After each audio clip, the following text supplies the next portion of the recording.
Akhil Bharatiya Sonia Gandhi association के राष्ट्रीय अध्यक्ष डॉक्टर ऋषि बिश्नोई ने एसोसिएशन का राष्ट्रीय संयुक्त सचिव राजकुमार को नियुक्त किया है। डॉक्टर बिश्नोई ने हिसार कार्यालय में उन्हें नियुक्ति पत्र सौंपा है। रामकुमार साबरवास ने अपनी नियुक्ति किए जाने के बाद कहा कि पूर्व प्रधानमंत्री श्रीमती इंदिरा गांधी दृढ़ता, राजीव गांधी की ईमानदारी और सोनिया गांधी के त्याग को सामने रखकर अपना कार्य करेंगे और एसोसिएशन को बढ़ाने का काम करूंगा।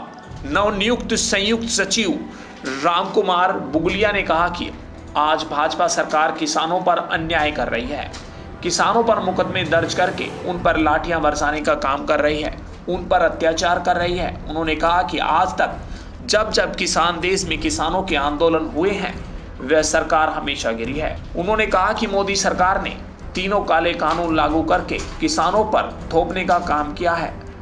रामकुमार ने कहा कि आज आंदोलन के चलते देश भर के लगभग 300 किसानों की मौत हो चुकी है। ऐसे में सरकार को किसानों के साथ सहानुभूति अपनाते हुए मृतक किसानों को एक एक नौकरी व उचित मुआवजा दिया जाना चाहिए। National joint secretary all India Sonia Gandhi से मैं बीजेपी सरकार द्वारा जो काले कानून जो लागू किए हैं ना, उनसे बारे में क्या रद्द होना चाहिए वो, और एमएसपी पे कानून बनना चाहिए। और जो बीजेपी सरकार ने 3 काले कानून लागू किए, इससे किसानों में क्या भारी रोष है और बहुत भारी किसानों का क्या नुकसान हो रहे हैं।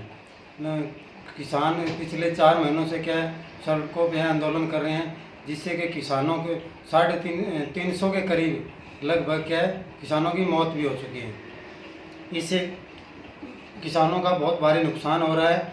इसलिए किसानों को सड़कों पर उतर के पूरे देश में सड़कों पे किसान क्या आंदोलनरत हैं। और मैं सरकार से मांग करता हूं, अब किसानों पर सरकार ने क्या मुकदमे भी दर्ज करने शुरू कर दिए हैं, इसलिए और अत्याचार कर रही है, लाठियां चला रही हैं। मैं मांग करता हूं सरकार से कि समय रहते किसानों की मांग को क्या मान लिया जाए। किसानों की जायज़ मांग है, और अगर सरकार ने किसानों की मांग नहीं मानी तो आंदोलन आने वाले टाइम में और ज़्यादा तेज़ होगा और किसान को भारी नुकसान भुगतना पड़ेगा।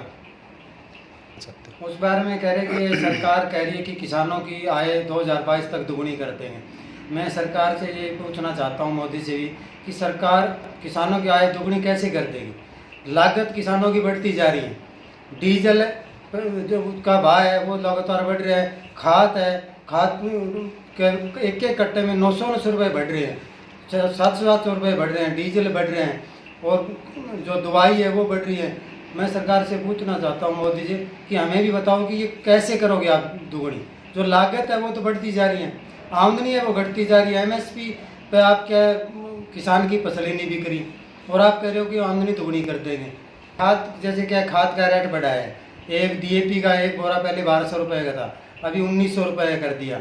ऐसे ही सुपर का कट्टा पे उस पर भी 700 रुपये बढ़ा दिया, एनपीके पे बढ़ा दिया। कि ये किसानों पर सबसे बड़ी मार है। अभी किसानों को जरूरत है डीएपी की, और साथ में क्या है सरकार कह रही है कि हमें तो ये छापे है बोरे पे। ये छापने का क्या मतलब होगा फिर? किसानों का एसोसिएशन का किसानों के प्रति पूरा समर्थन है, ठीक है। किसान के लिए एसोसिएशन का मैं जैसे नेशनल ज्वाइंट सेक्रेटरी हूँ, और भी मेरे जितने जैसे नेशनल मान लो प्रेसिडेंट हैं वो भी, और जो है वो हम क्या किसानों के साथ है। कहीं भी जरूरत पड़ी तो हम क्या किसानों के साथ है। कहीं भी कोई आंदोलन में हो, कोई और मदद करनी पड़े, पहले हमारी पार्टी भी क्या है वो भी किसानों के साथ है, और हमारी एसोसिएशन भी। Bureau report P24 news.